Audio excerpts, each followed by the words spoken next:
Dr. Matthew Facciani is a postdoctoral researcher at Vanderbilt University in the Medicine, Health, and Society departments. His research interests include LGBTQ health, social networks, political polarization, and misinformation.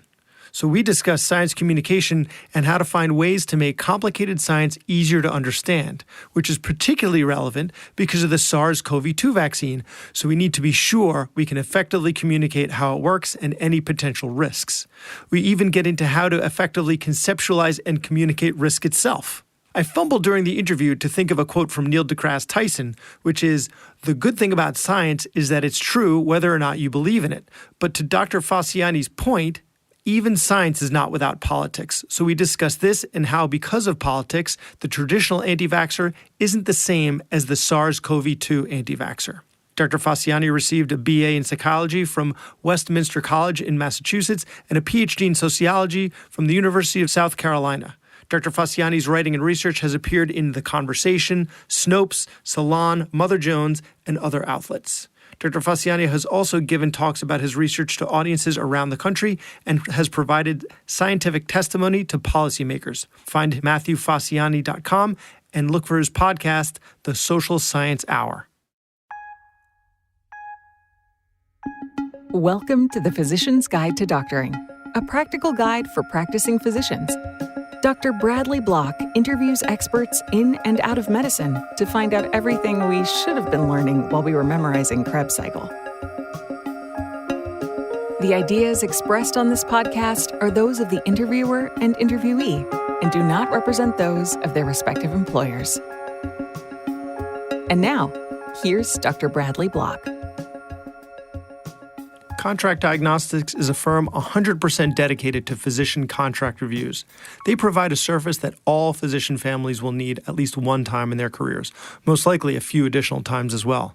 I love this company as they've helped over 10,000 physicians understand not only what they are signing, but what risks they are taking for their family. All contracts are reviewed by an in-house attorney and presented in a simplified way back to you. Using custom documentation, compensation data, and times outside normal business hours, they make it easy for you. All packages are flat priced, so you know what you'll be paying for up front. Residents and fellows can even make interest-free payments over time. So look them up at drpodcastnetwork.com/contract diagnostics or call 888-574-5526. That's 888-574-5526. Dr. Matthew Facciani, thanks so much for being on the podcast. Thank you so much for having me, Brad. It's great to be here. So how do we combat misinformation with information when misinformation is often so much more appealing, certain, easier to understand? So how do we convince people to eat broccoli instead of a Big Mac? Yeah, it's a great question. So you're definitely right that misinformation is certainly a lot more appealing, and it's often designed that way. So people use it to share all sorts of theories that might support a particular group that they find it's interesting, if it supports their group and attacks a group they don't like, or if it's just more evoking more emotion. A lot of misinformation just spreads very rapidly compared to more nuanced, complicated, technical information. So it's always going to be an uphill battle. So I guess that's my first thing is there's definitely a challenge there.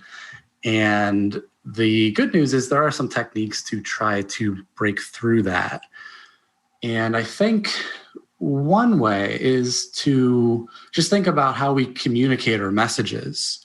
So even though science is very technical, you can be really creative in how you talk about your research or the types of research you want to talk and share with your audience. So I think whenever we think about different science communicators who are really creative and engaging and can break down a message with a short video or with music and get a lot of people really engaged with it, that's certainly one way that we can kind of compete, is trying to use those creative energies in a way that engages the audience more broadly. So we shouldn't focus on simplification. We should focus on making it fun. One of the outcomes might be that you're simplifying it maybe a little more than you want to, but at the same time, the goal is not simplification. The goal is making it fun, making it enjoyable. Right, absolutely. I don't think you have to sacrifice accuracy whenever you're doing good science communication. You're right. There probably will be some simplification, especially if you're comparing it to like a journal article or something like that. But you can definitely avoid being sensationalist or inaccurate and instead try to, like you say, make it fun. And I think there's some really great examples of that. I know on Twitter, Raven Baxter, also known as Raven the Science Maven, she does some really great content as far as making videos and really engaging tweets that talks all about science. Emily Calandrelli is another really great example of someone who I follow on Twitter who is able to break down these science concepts in a way that are really engaging and fun and get people to click on them. So those are just a couple examples off the top of my head, but I think that is one thing that can be considered. And even though we don't get training as scientists or physicians, I can't speak for physicians, but you alluded earlier that a lot of physicians don't necessarily get a lot of science communication training. I think that even though that's what we do all day, right? Like every single patient encounter is science communication. So it just seems this is the whole idea behind the podcast, right? All the stuff we should have been learning but weren't. So, but I think to your point, specifically with the SARS-CoV-2 vaccine, trying to have like a spiel that makes the technology, whether you're talking about right now, we just have the Pfizer and the Moderna vaccine, but now we're talking about AstraZeneca and Johnson & Johnson. So you might end up ultimately talking about a bunch of different technologies, but try to make it in a way that's maybe not even fun, but just like a little warm and fuzzier. When you're describing how it works. Like imagine that your cell is a X, and imagine that the mRNA is a Y. Like you can kind of use anthropomorphization or something like that, right? Yeah, analogies and examples are excellent for breaking down technical scientific stuff. And that's not sacrificing accuracy. It's just another way to convey the message. So that's something that I think scientists can do a better job of, just trying to think of the perspective of the audience. And that's a common theme, is really trying to think about where your audience is coming from and what would resonate with them and what would stick with them if they're not experts in the field. So really just trying to do some perspective taking and think about what they would find interesting and what they would be able to process. And a lot of that involves, trying to make it engaging, but especially avoiding jargon and avoiding these technical terms and language that can turn people off. That's one of the most simple, quick ways to try to get people more engaged, is to just use language that's more accessible. All right. I think some of the time when we are speaking about some of these bigger ideas and we're having trouble communicating, we're having trouble communicating because of the uncertainty, right? Like how do you communicate an idea like uncertainty without making it look like you just don't know what you're talking about?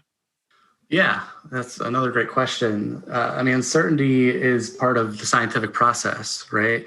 So there's always going to be some inherent uncertainty whenever we're doing research.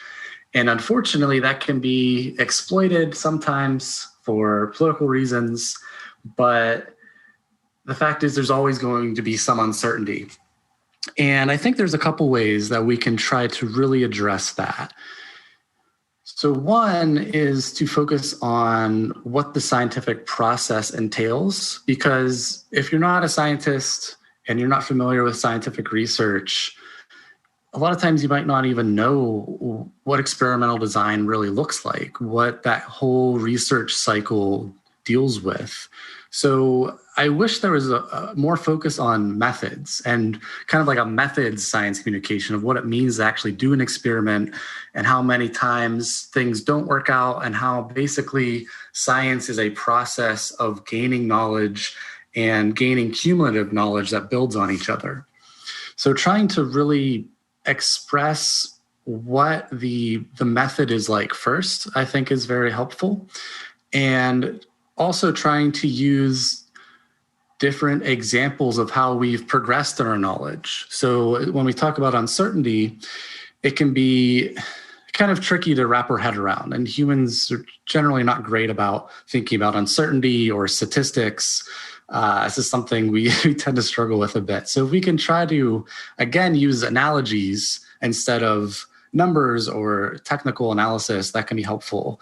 So for example, thinking about how our knowledge about smoking, for example, has increased over the years. And there's one point where we didn't really know a lot about it and how it impacted our health.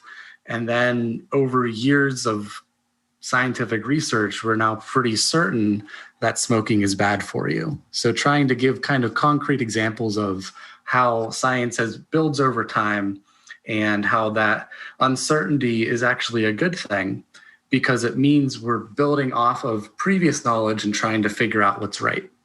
Yeah, I think the smoking example, at this point, it's just so irrefutable that if the patient says, could this kill me? I think most physicians wouldn't say, well, probably. They go, yes, just stop. Just, they're not going to hem and haw. Yet about most things, we have to hem and haw, right? We can't really say, could I die during the surgery?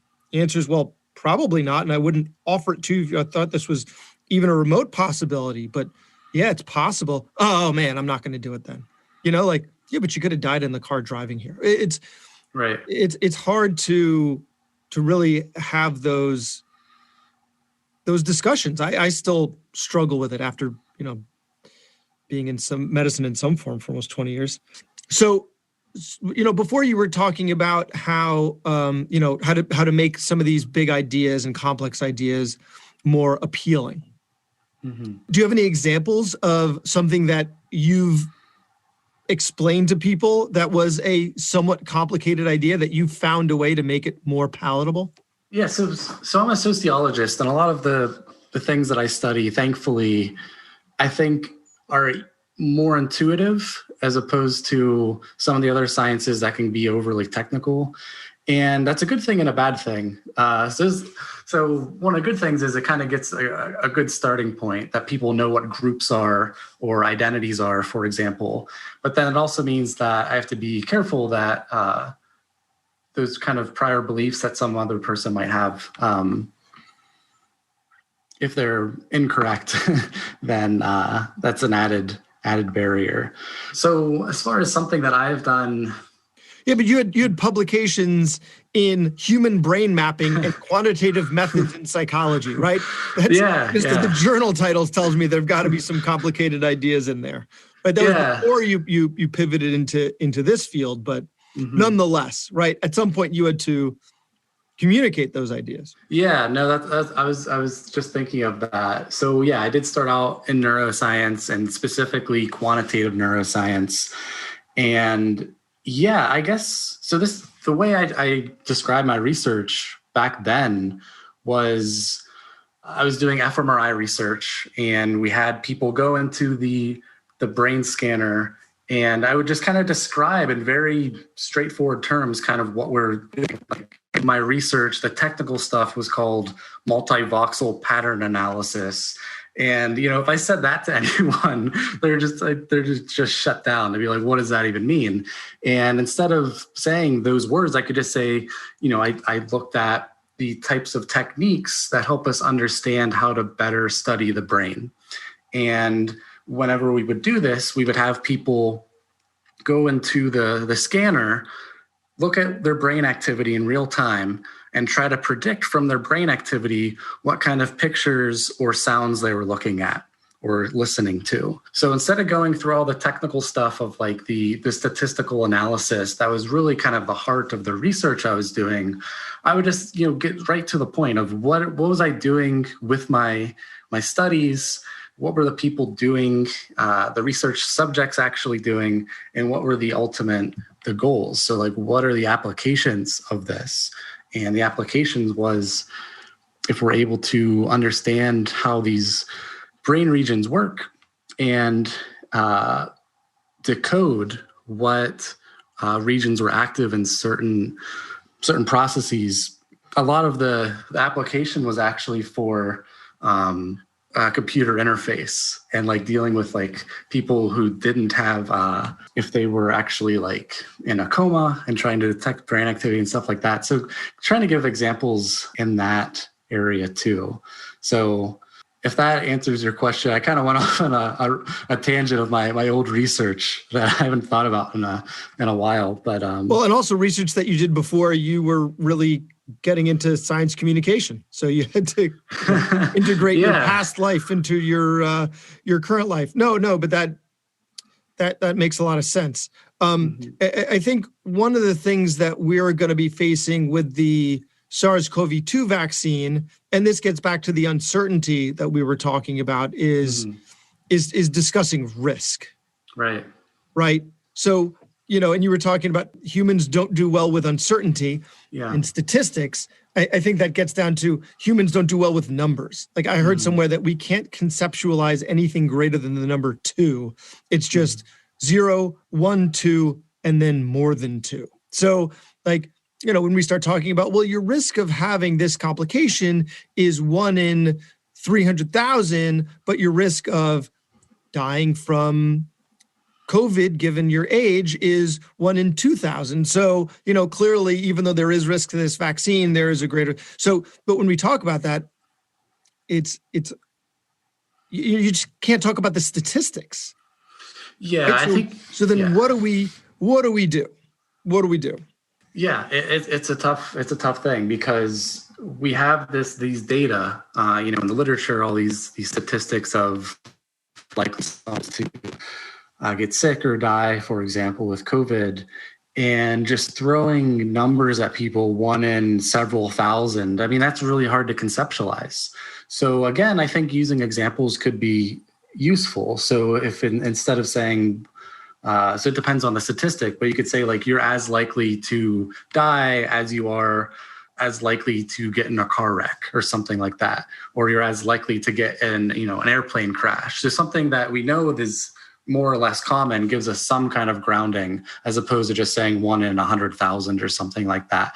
So that could be one way that could help. That's really interesting. I mean, we could just Google, obviously. Got to vet the source, something like that. If a patient is saying, well, I'm worried about having this complication, and then you could say, well, apparently that's just as likely as getting struck by lightning. So there you go. Right. And then we can run with that. I think giving them an example of something they can relate to, not that you can relate to get struck by lightning, but like they recognize that is something that is extraordinarily rare, where they don't realize that 1 in 300,000 also is extraordinarily rare. So, Right. Okay, great. Wow. That's super helpful. So another, just putting it in plain language in a way that they can relate to. Great. Any other ways that you think we might be able to help people conceptualize risk? Another thing that I was thinking about, this isn't necessarily risk, but I think just trying to be honest with how much we know about something. So one thing that can backfire is if we kind of beat around the bush a little bit and don't give people direct answers. So if this is regarding medicine or just any sort of public health thing, it can be a problem because people are pretty good at knowing if someone's not being direct with them or not. So sometimes it can be better to just be honest that we don't know the full extent of something and we don't know even how risky something might be. That's going to be better than trying to be dishonest if you're trying to convey something really complicated. As far as it's kind of like a more macro level process, but whenever we're talking about like public trust in medicine and science, I think one thing that would be helpful is if we're talking about how much we know and how much we don't know, and just being upfront about that and just trying to convey where we are in that process. Again, trying to just be really transparent about that uncertainty. Yeah, and I think comparing what we know specifically with this vaccine, you can compare what we know about what we don't know about the vaccine, right? What are the long-term possible outcomes? Mm-hmm. 2, well, we don't know. But we do know that, long-term outcomes of other vaccines have really reared their heads within the first couple of months of them being out to the public. So, or compare it to what we know about the disease, right? Well, we know some of the long-term side effects of getting COVID from SARS-CoV-2 are permanent loss of sense of smell, these patients with compromised cardiac function or pulmonary function or death. So these are the things we know. So you can compare what we don't know about the vaccine to what we do know about the disease. Right. I think that's great. And that's very direct and clear. And I think that's the way to go about it. Yeah. I think you're right. I mean, as physicians, I can only speak for myself, but there's never going to be a point at which you're going to be dishonest with a patient, right? Like that's just not, that we don't even consider that as being an option. Not that we hold ourselves to a higher standard than other people. I think many of us think that we do, but right, we're professionals just like other professionals. So that's not really an option. So that's really what we're looking for today is what are our options? What are some tools to have in our toolbox, some arrows in our quiver when we're having these discussions? So you spoke earlier about the distinction between general anti-vaxxers and COVID-specific anti-vaxxers, that there's a difference between the two. That's not anything that I've encountered yet. That being said, I'm, aside from what I read on social media, I'm in my little bubble on Long Island. So, I haven't really encountered that distinction. Can you talk about that? Sure. Yeah. And this is something that we're still studying and still trying to conceptualize to express my own uncertainty. But as far as we know right now, and as far as what I've read, there are clear distinctions between general anti-vaxxers and COVID anti-vaxxers. And one big one is that the COVID-19 anti-vaxxers, a lot of this does deal with political ideology, and not even just with vaccinations, but the anti-maskers too. And I think that there are a group of people that are politically motivated to be extra skeptical of COVID because of their politics. And that's not necessarily true with a lot of general anti-vaxxers. General anti-vaxxers can actually span across political ideology. And there's not as this clear-cut kind of mechanism of we can see, well, this political group is more skeptical about the pandemic, and then that's going to impact their attitudes and behaviors. So I think that's something important to note when we think about anti-vaxxers. COVID is kind of have this special subgroup that we see identified. That's interesting. Also, that makes sense because of where I am geographically, right? I'm in an area that's pretty left, and so we're not seeing the people that we're told that they don't need to wear masks. Their understanding is that masks don't do anything, and so therefore, and that the virus is really, it's not even real. We're seeing that. We're seeing that in our ICUs. We're seeing people being admitted that are just not. They just can't. The cognitive dissonance of believing that it's believing that it's a hoax and then finding out that you actually have the hoax is just too much for a lot of people. So how do we grapple with that, right? Like if we're having an encounter with a patient, or let's say we're on social media, or we're giving a talk, or some type of public engagement, and we're getting pushback from that specific ideological group, how do we grapple with that? How do we counter that? Yeah, it's a great question. And this is something that I've been really interested in the past couple of years, as far as trying to persuade someone who is adhering to a strongly held identity. And that's really what a lot of this comes down to, is emotions. So I think there's a few different steps. If you're having like a one-on-one conversation with someone who's, let's say they're anti-mask or they're anti-vaccine, and we know it's probably politically driven, I think there's a few different things. The first one is to really take a step back and listen with empathy, because there's tons of research showing that if you make someone defensive, they're just going to shut down and you have really no chance of reaching them. So before we even kind of start really engaging and sharing our own information perspective, we really need to build trust and make sure the other person feels heard and just express themselves. Because once they can do that, then we can start moving from there and build a connection with the person. So if you're connecting with this person and listening to them, then we can start to try and also relate to them too. So depending on if this person is a friend or an acquaintance, it might change how you approach it. But whenever relating to the person, there's a lot of research showing that expressing a common identity also builds trust. So if you're both parents, for example, you can say, well, I care about,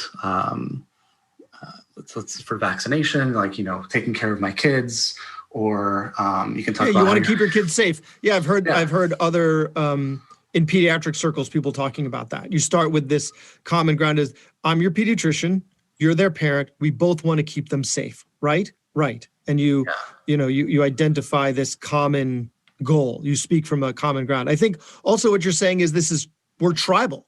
Human beings are tribal. And so they're identifying themselves as these COVID-specific anti-vaxxers because that's what their tribe has done, and they are part of that tribe, and therefore they adopt this as well. And so one thing that we can do is, because you have multiple tribes, like my tribe, one of them is otolaryngologists, another one is people from Long Island, another one is Jews. So you can reach me by finding one of my tribes and showing me that you're also part of that tribe.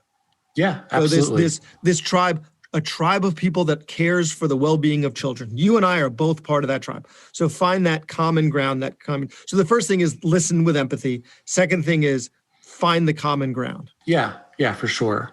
So after you're doing that and you're trying to relate to them and finding these common identities, then you can start actually thinking about how you frame your message. And this kind of gets in more of the nuts and bolts of the information you're sharing. So one technique is called in the literature moral reframing, and it's basically framing your message in a way that's consistent with what the other person cares about, what their morals are. And some examples of this that are not necessarily about vaccines, but let's say you want to try and get someone who's conservative to care more about climate change. Instead of just saying, oh, you should care about climate change because of, it's the right thing to do. You can say, well, it creates a lot of jobs and there's a strong economic argument for clean energy, and just start really looking at that perspective of the economy. That could be a way that would connect with them. And to bring it to COVID and public health behaviors, we can think about like mask wearing, that if more people are wearing masks and if more people are getting vaccinated, then we can start opening up the economy faster. And that's just a fact. And it's something that's going to connect with them, that instead of just saying this is the right thing to do, you can be like, well, if you care about small business owners, if more people are wearing these masks and getting vaccinated, then the people can start opening up their businesses earlier. So it sounds like it should even start with more questions. More asking questions than giving answers. So what is it? You find out where their hesitancy is coming from. You find out what your common ground is. You find out what their goals are. Because it sounds like what you're saying with this, with the moral reframing is, what's important to them and what their goals are for whatever it is, I guess, in general that you're talking about. Yeah, absolutely. And I think one way that can help with this, as far as something that I found helpful whenever you're trying to have these conversations, is to really come from a place of curiosity. So that helps you not get so emotional too, because if you're talking about these kinds of issues, sometimes it can be really frustrating if someone's not wearing a mask or doesn't want to get vaccinated, because that does cause real harm, right?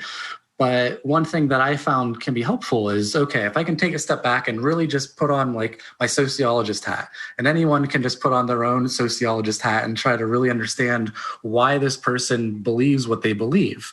Because once you start trying to approach it more analytically and from a place of curiosity, I think it's easier to conceptualize it as like a puzzle to be solved and just really just think about it in those terms. And then you can get all the information and then you can have a more productive conversation. So I think that is one technique as far as like something that you can bring to this conversation internally, is really trying to come from a place of curiosity and just understand that they have their own experiences that are going to lead them to have these different beliefs. Although I did have someone tell me the other day, and this isn't a patient, so it's not a privacy violation, that they weren't going to get the vaccine because they heard that Bill Gates said it changes your DNA.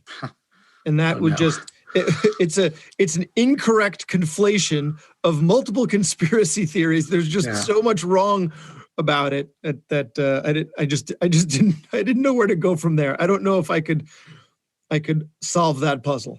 But yes. So be curious. Although I guess to answer that person's concerns, you say, well, where did you hear that? Why does that make you nervous? And then, well, what do you know about the disease itself? And you ask them. So give more questions than answers. Yeah. And then some of the questions, it's helpful also to think about, to make sure that you're not kind of giving them a binary response to have. So, just like, do you agree or not? Like, do you think the vaccine works or not? Yeah. Instead, like, how confident are you in the mechanism? What do you know about the mechanism of why vaccines work?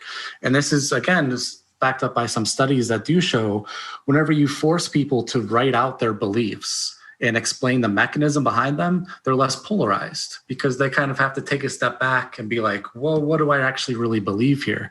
And why do I believe it? So, and also it seems in that situation, they're a partner, right? You're not speaking at them. You're asking them about what they believe. And so they're part of the process. Yeah. And this is all part of trying to connect with them because, as much as we might want to throw facts at them, the way to change someone's mind is through emotions and connection. So, if someone says, well, I don't know about this vaccine. I don't think I'm going to get it, well, why? How do you think, what's your understanding of how it works? What's your understanding of the disease outcomes? Why should someone get vaccinated? Why, what are some reasons why someone shouldn't get vaccinated? Really trying to pull their beliefs out of them. And I think something important is just because you don't convince them there on the spot doesn't mean that you have then failed and should stop doing this. I think it's important also that we're just the victory is that you've nudged them a little bit in the other direction. Yeah. And that's what I would say is one of the last steps that's maybe the most important is just how you have to, a lot of this requires emotional work and repeating these kinds of conversations. And it's kind of something that happens over time to build those connections. So that's going to take a lot of work, even with someone who you might know a little bit better. But it's also important to just admit that sometimes we can't change someone's mind. If someone's very convinced and just very strident in their beliefs, sometimes they're not in a mental place where we can reach them, and you need to pick your battles ultimately. Yeah. You had alluded to the fact that some of the COVID anti-vaxxers are, on the far right politically. Mm-hmm. So that brings us to another question about just science in general, because I thought that science wasn't political. And it seems in this situation, interpretation of its science is aligned with a specific, or lack thereof, is aligned with a specific political party. So is science political or is science apolitical? So I definitely think that science is political. And I think this because it's done by humans and it's done within institutions and it's inherently part of our society and connected to our politics. So when we talk about like the scientific method, in this really abstract way, I don't think that's necessarily helpful, because that scientific method is still done by humans and it's connected to all these human elements. So yeah, I think that there's some clear examples of how science is political, such as the COVID-19 response, where we see conservatives and Republicans approaching it very differently and not taking it as seriously. And we see, Trump at the beginning very much being not really on board with masks at the beginning. It took him a while to even wear one. Downplaying it, minimizing it, and really all aspects of it. Yeah. Yeah. So that's when we see like really clear examples of it. But I would even say that it's always built into different institutions, and there's different factors in play, even if you think about just what people are studying. So for example, in 100 years ago, or longer, there was a while when women were not in science at all. So this just changed what people studied. And there wasn't a lot of people studying women's reproductive health, for example.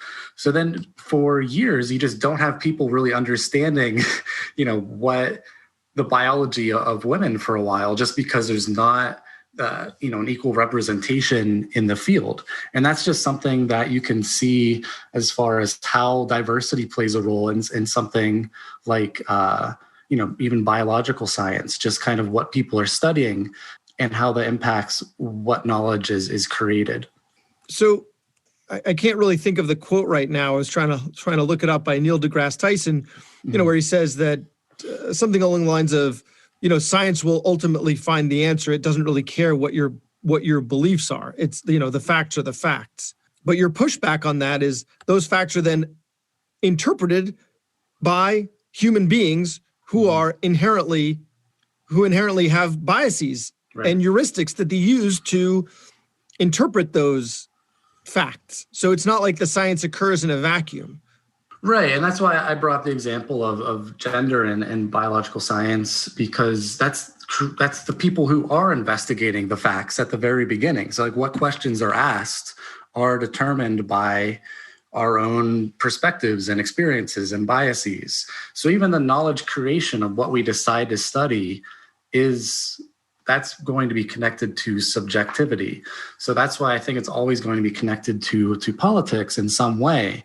And it's inevitable that it's going to run into some political nature, something that's connected to politics. So yeah, I think it's just not true to say that science is apolitical. So that is a strong opinion that I have on it, because I think that once you start really thinking about how science is connected to all these broader institutions, you start to think about funding and where the funding's coming from and why people are studying these questions.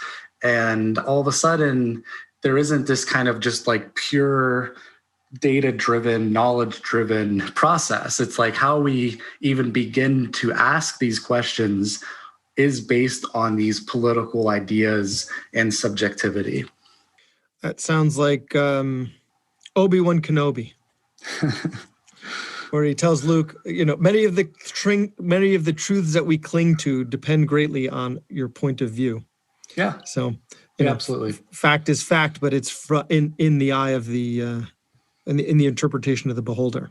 Yeah, and I think just being honest about that is important, because one vulnerability here is if we start to think that we are completely objective and we're above bias, then we're going to start missing a lot of our own biases.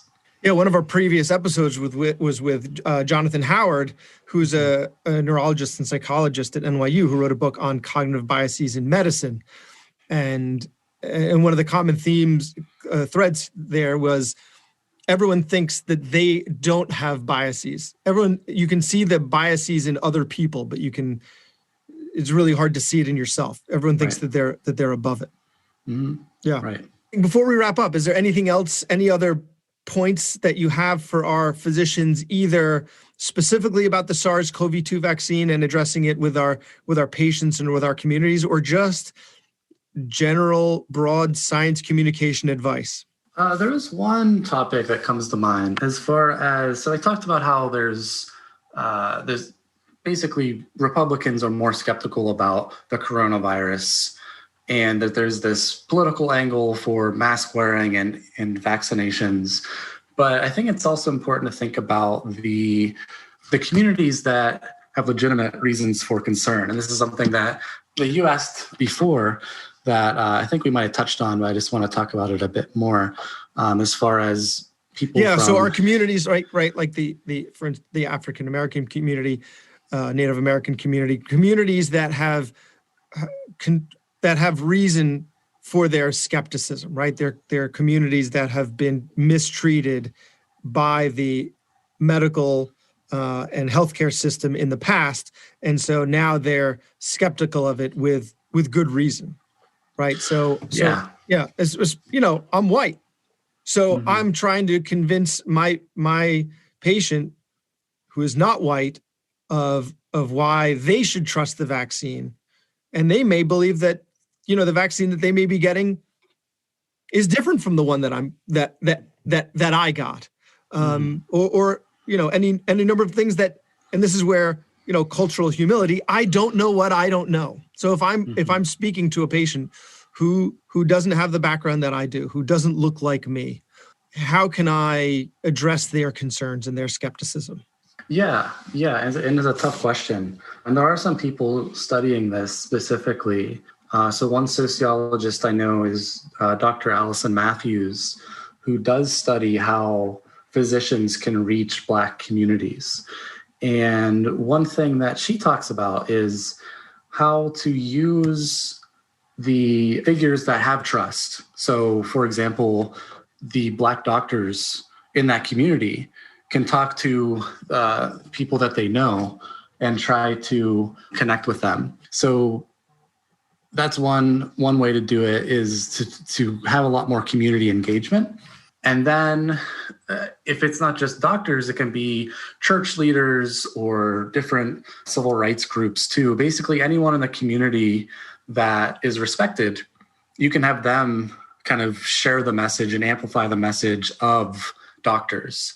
And I think it's important then for people who are white to just try to help amplify these messages.